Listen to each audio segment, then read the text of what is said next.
नमस्कार, राणीज किचन मध्ये तुमचं स्वागत आहे। आज आपण बनवणार आहोत पोह्यांचा डाएट चिवडा। त्यासाठी आपल्याला लागणारे साहित्य आहे हे पोहे आहेत। आपण जे नेहमी कांदा पोह्यासाठी वापरतो तेच हे पोहे आहेत। हे मी घेतलेत पावशर।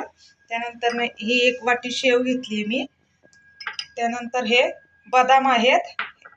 हे आपण आपल्या आवडीप्रमाणे कमी जास्त घेऊ शकतो। मी हे 2 ते 3 चमचे घेतलेले आहेत। त्यानंतर हे काजू आहेत। काजू पण मी तुकडे करून घेतलेले आहेत 2 चमचे।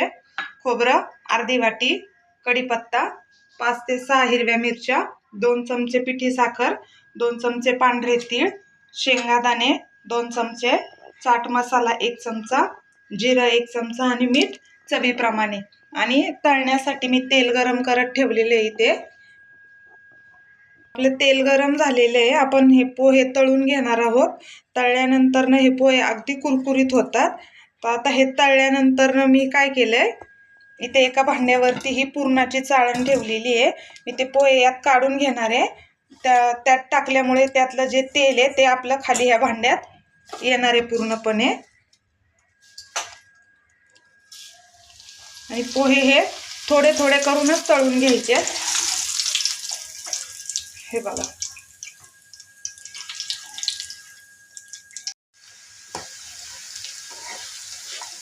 पोहे थोडे थोडे करून तळले तर चांगले तळले जातात।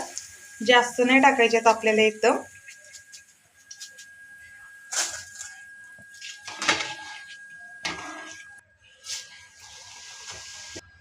बघा पोहे हे बारीक पोहे ते तळले ना काढता येत नाही। त्यासाठी मी अजून एक पद्धत सांगते बघा। तेलात हा असा झाऱ्या ठेवायचा आहे आणि ह्यात असे थोडेसे पोहे ठेवायचे। हे बघा,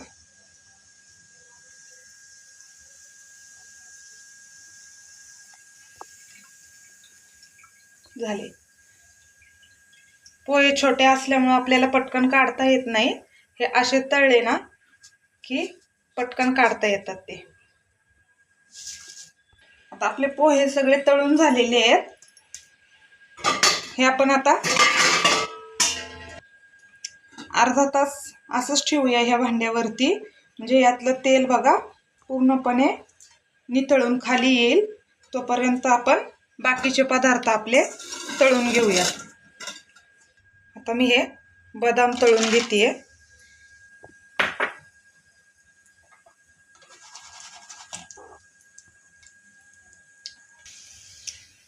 हे बघा, आपले बदाम चांगले तळून झालेले आहेत। आता आपण हे ह्या पोह्यांमध्येच काढून घेऊयात। पण हे काजू तळून घेऊयात। काजू आणि बदाम वेगवेगळे तळलेत मी। बदाम पटकन तळले जात नाही, काजू पटकन तळले जातात, म्हणून ते एकत्र नाही तळायचे, वेगवेगळे तळायचे। हे बघा, आपले काजू पटकन तळून झालेले आहेत। आता शेंगादाणे टाकूयात।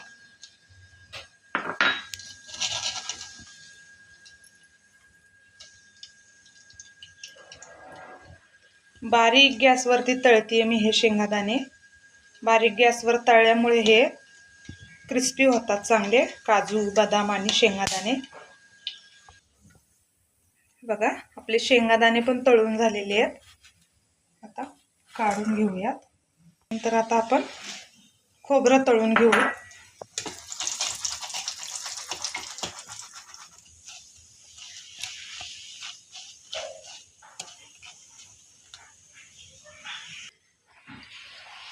हे बघा, आपलं खोबरं पण आता तळून झालेलं आहे।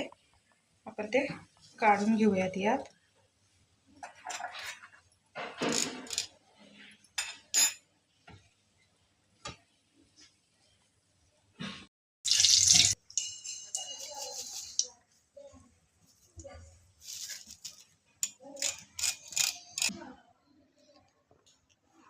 आता आपण मिरची तळून घेऊयात।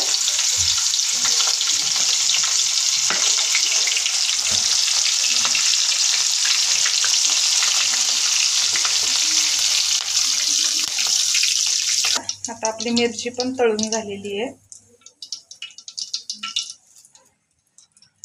आता मी हे तेल काढून घेतेय आपल्याला फोडणीसाठी अगदी थोडंसं तेल लागणार आहे. हे बघा, एकच चमचा तेल घेतलेलं आहे मी अगदी. आता मी हे जिरा आणि हे तीळ ह्यात टाकून घेते. हे आपल्याला 1 मिनिटभर परतून घ्यायचं आहे अगदी बारीक गॅसवरती.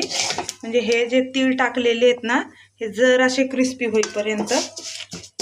हे बघा, आता आपलं हे तळून झालेलं आहे चांगलं.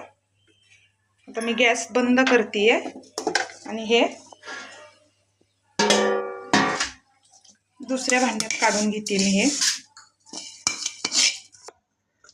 हे बघा, आपण हे चाळणीत टाकले होते सगळे तळलेले पदार्थ, त्यातनं हे तेल असं खाली आलेलं आहे. आता आपण हे काढून घेऊयात दुसऱ्या भांड्यात.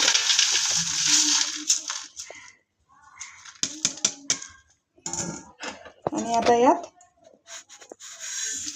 शेव टाकायची आहे. त्यानंतर ना हा चाट मसाला टाकून घ्यायचा आहे.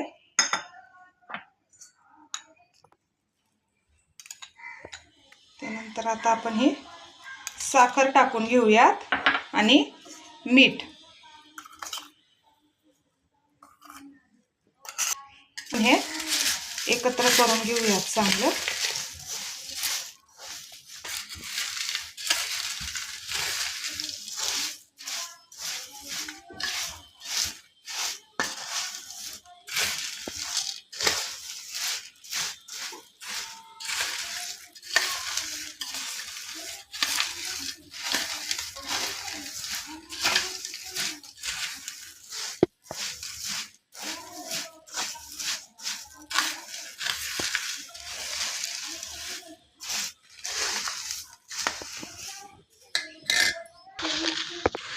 हे बघा, आपला डाएट चिवडा तयार आहे. हा लहान मुलांसाठी पण चांगला असतो आणि प्रवासासाठी अतिशय चांगला आहे.